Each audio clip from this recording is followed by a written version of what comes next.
Ooh, I'm excited to get back in this game. Now I have lots of things that I have thought of. Now that I'm at a point where I guess I'm kind of almost stuck doing this main thing of what I thought was going to happen with this game, which is getting all the year doors unlocked and going through that mirror maze. I think I've kind of done as much as I can do there. But I have some possessions that I want to inspect. I kind of feel like that might be something important here. So these cards, are there going to be clues as to how to use these cards to unlock the doors? I'm not sure. The Ace of Hearts was found hidden in a video cassette box of the film The Ace of Hearts. Makes sense.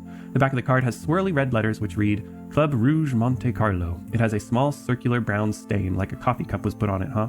In rural parts of southern Europe, it is believed that using playing cards as coasters could cure all kinds of spiritual ailments. However, the size of the stain hints at it being from an espresso cup, which indicates an urban origin. It is possible that the card was a possession of a highly superstitious metropolitan. Can I use espresso cups on cards? No, I don't think so. The espresso cup appeared inexplicably after a mysterious telephone call. In the lens of the film camera, the number 3. Below it, the text Mensa del Personal. Mensa is a club for puzzles, right? Mensa puzzles. The cup is a common mid-50s Italian design. The method of how it appeared is, however, noteworthy. Spontaneous presence, an anomaly in which an object appears near a person or place with strong links to the history of the object, is presumably a magic trick utilizing mentalism, in which the audience is led to believe that the object appearing was not there in the first place, but it was. It was in my cup the whole time. Okay, we have 2 cards. What was the deal with the Ace of Spades? Club Rouge Monte Carlos, that's the same club that the Ace of Hearts was from, I think. So, cool that actually this is helpful, maybe, because the Ace of Spades has a Roman numeral on it. Moors was one of the 4 horsemen. What does MCMLXIII translate to? 1958, right? No, sorry, 1963. Okay, and the 1963 number was in this book of divination that the Ace of Spades was found in. I think it maybe was the book that talked about how 1, 9, 6, and 3 are all portentous numbers, like life and death and creation, something like that. Okay, so messages like this, always in black on an Ace of Spades, started to appear at cards and casinos in the mid-1900s. It was believed to be a solely European phenomenon, but similar messages started to appear globally in the later part of the 1900s. The phenomenon has never been explained, nor debunked as a hoax, but several experts believe it is a secret code used among members of secret societies. That makes sense. This thing is a secret society. What about Lorenzo's magic show ticket? Lorenzo the Great is a moniker believed to have been used not by a single illusionist, but rather a group of people, the secret society, including escape artists and fortune tellers. Its first documented use is in an advertising poster for a traveling magician from the mid-1800s, 1847 perhaps, but the use of the name is probably much older.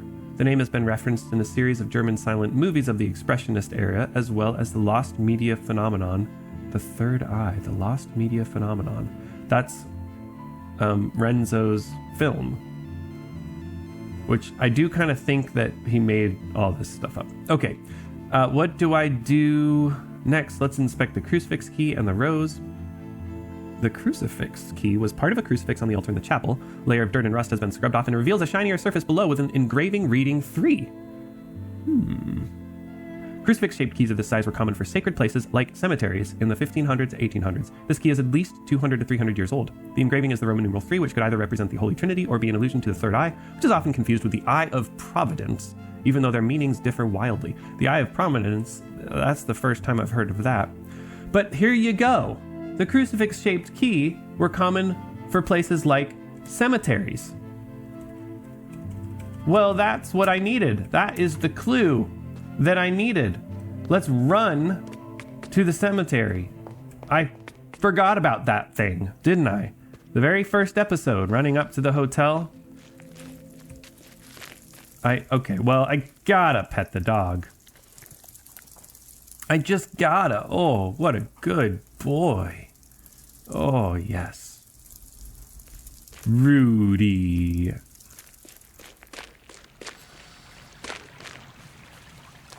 I haven't been over here in ages. What am I gonna find? What am I gonna find? Crucifix! The cemetery gate! It's locked, but I know just the key, hopefully. I'm so excited. Yeah, there you go, baby. Let's go. Unlock the gate to the cemetery. Hey, look, the Trinity symbol. The inscription reads 1807 to 1847. A 40-year-old person died here, huh? Now, I do have, let's see, an astronomical clock with the Roman numeral numbers 1798, 1807, 1924, and 1932. Okay, so 1807 was the birthday of someone. There's a hole in which something can be inserted. The key that belongs to the dead woman? I mean, we could try it, I guess. No, okay. 3 graves. And this one, 1932. That's Lorelei. That's Lorelei, baby. What would Lorelei's thing be? See, yeah, we don't have it. Revolver. What other keys have we gotten that I don't know what to use? I didn't inspect the red rose, did I? I thought there was one more thing. I guess I was thinking the crucifix key. The crucifix key and the revolver key are interesting. Okay. I wonder if the other one is going to be Renzo and we use the revolver key for it. 1924 to 1963. Oh, wait. Who would have died in 1963? I don't know. And then... Okay. So, astronomical clock. This is what we need for the astronomical clock. It's the birthdays of someone. The 1932 was Lorelei. I don't know who died in 1963 or 1847, though. We got to figure out.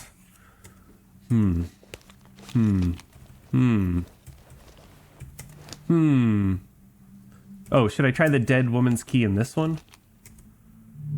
Okay. Yeah, I know that's the one that opened the 1847 thing. An inscription circles a triquetra. That's what it's called, huh? Okay, here we go. Second and last, the youngest to pass. Third and fourth, one who met fate after 40 years. First and fifth, she who lived in 2 centuries. Hey. The youngest to pass.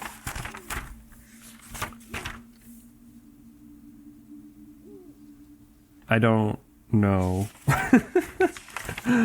And it's she who lived in 2 centuries. Oh, okay. So who was born in 1798 and died in 1947? No, Lorelei lived in 2 centuries. She lived in the 1900s and the 2000s. I'm assuming that's Lorelei. I don't know. Okay, so first and fifth was the 1932 grave. Second and last was the youngest. I assume that's 1798 through... Oh, wait, no. I didn't get a 1798 one, did I? No, I didn't. 1807 is the youngest. And then 24 through 63. Well, that person died the youngest. That person died at 39 instead of 40. Yeah. So the one who met fate after 40 years was the 1807. And that was third and fourth. Second and last. Fascinating.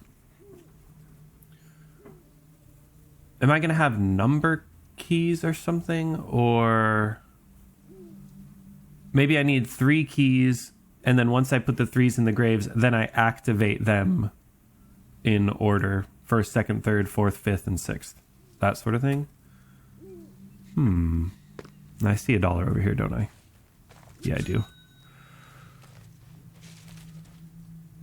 Okay. I'll think about that.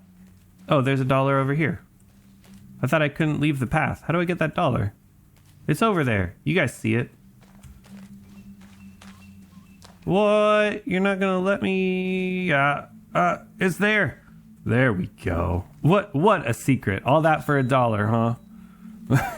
There's nothing else. Oh, magic show ticket. Oh my gosh. I forgot the magic show ticket. The first episode, man.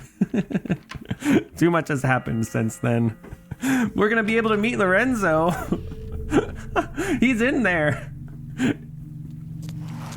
Oh boy. Seeing as you have a ticket, I suppose you are here for the show. Well, all I have left is this lice-infested wagon. The horse which carried it is as dead as magic. I am now but a nameless vagabond with a violent past. Only the most red of roses could awaken the memories of my great show. Lucky for you, I have the most red of roses. Ooh, it smells delightful. Yes, I remember it like yesterday. Do you?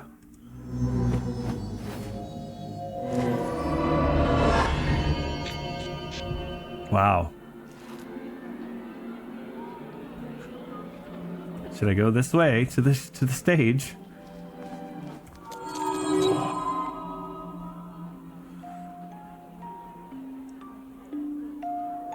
This theater is a tragic lie, a parade for the slumbering. The main attraction is waiting on the stage. But on the edge of this deception, there are lost woods. Travel there to hear the stories passed down through centuries. For a modest gift, he can arrange your journey. Find me there.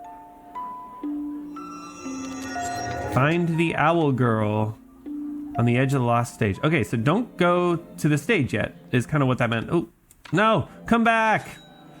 Good, good, good. So we go to the edge, to the lost woods. Ooh. Welcome to the sideshow, sister. For a measly 10 American dollars, I can show you a trick I call the disappearing woman. It might take you to unexpected places. Sure. Your support keeps the arts alive, sister. Now, please brace yourself. That's a good trick. All right, so we met the owl girl here. You have traveled far to get here. Come closer and I will tell you how this all started. I would love it if you would tell me. This is the tragic story we call the legend of creation. Ooh. Whisper, whisper, whisper.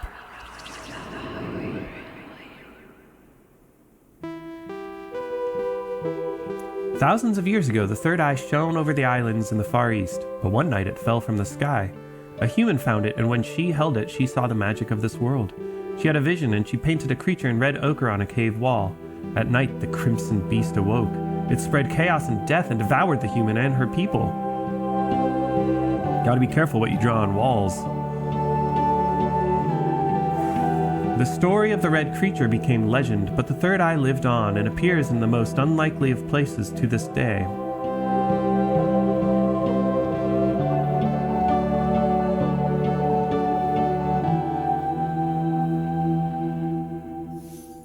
This feels like nonsense, right? This feels irrelevant. Like, it's not part of the game. Oh, you're gonna give me $1 back? Do you wish to see the trick once more? It is free of charge for returning customers. No, that's okay. What's over here to the other side?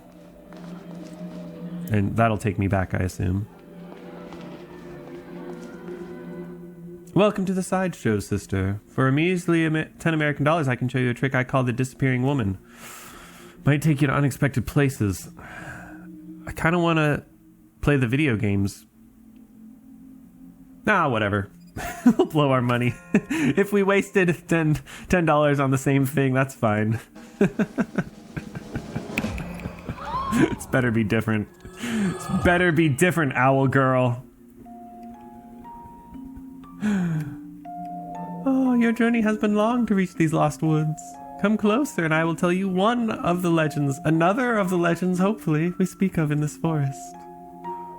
This is the tragedy of the tale of the Baroness and the treasure hunter.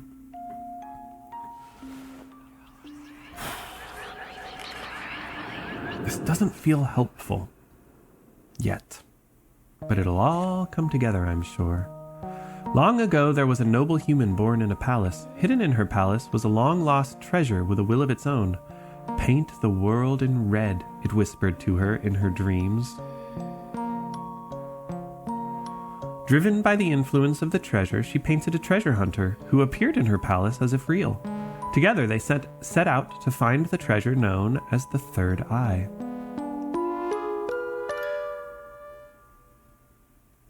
When they found it, all magic and wonders of the world appeared before them. But with the vision came great misfortune. The artist said, "Who needs eyes when there is nothing left to see?"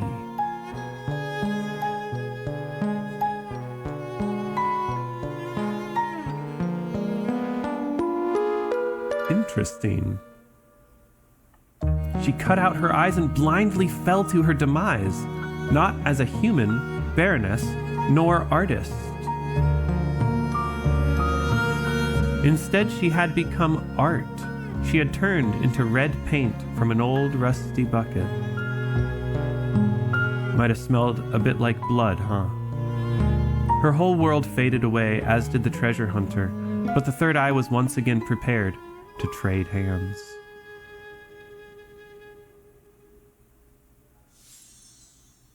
Is it some sort of art that turns you mad?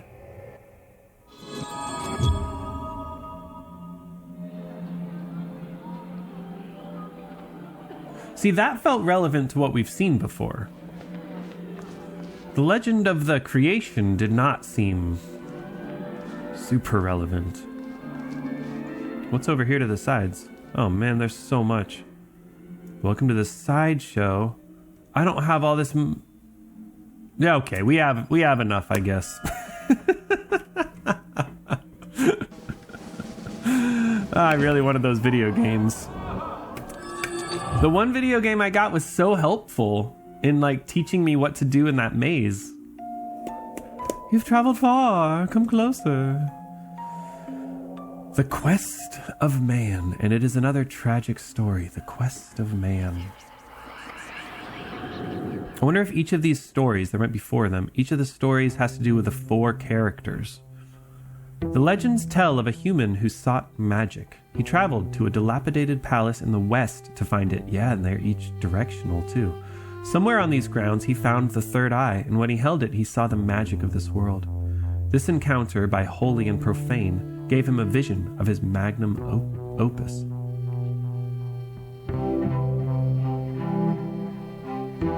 The music's a little different in each of these. Filled by the spirit of the Third Eye, he saw a whole universe. Everything appeared before him through magic.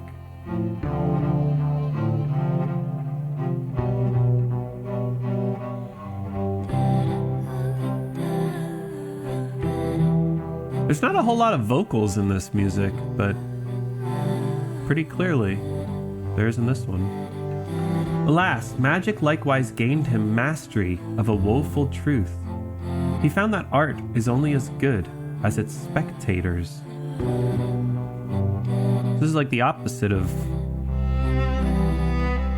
the conclusion of Renzo, unless he is now going to conclude that we gotta do something different. In a feeble protest against mammon and the mediocrity of man, he cut out his eyes.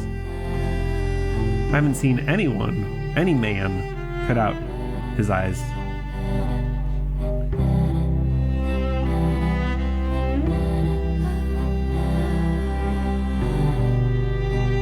The third eye once again became a lost treasure, and the man faded away.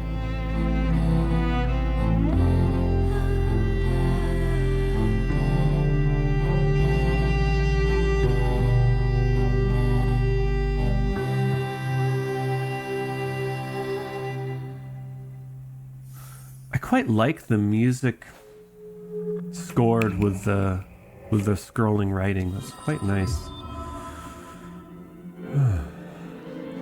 Come back, dollar. Oh, I got it. So, don't have money for that one, unfortunately. Be welcome to Teotro Rosso, sister. And our ancient order knew of your return. Our prophecy told of a sister bringing us magical cards, and he can turn them to keys. Let's go. We saw that it would open the doors to her past. Tell me, sister, did you bring us any magical cards? Indeed I did. Turn them into keys, my brother. The card of death.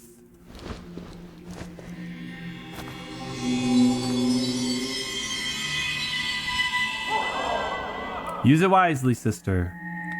Let's go. Let's go. Let's go. Unfortunately, we only have two. The card of love.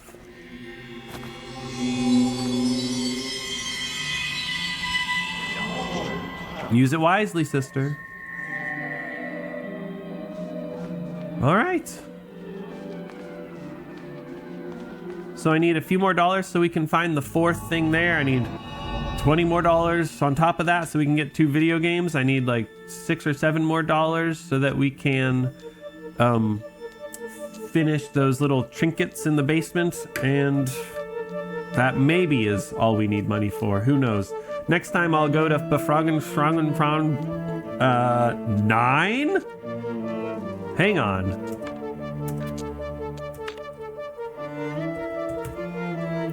The last script page, I assume? Wow. Join me then. And until then, y'all take care.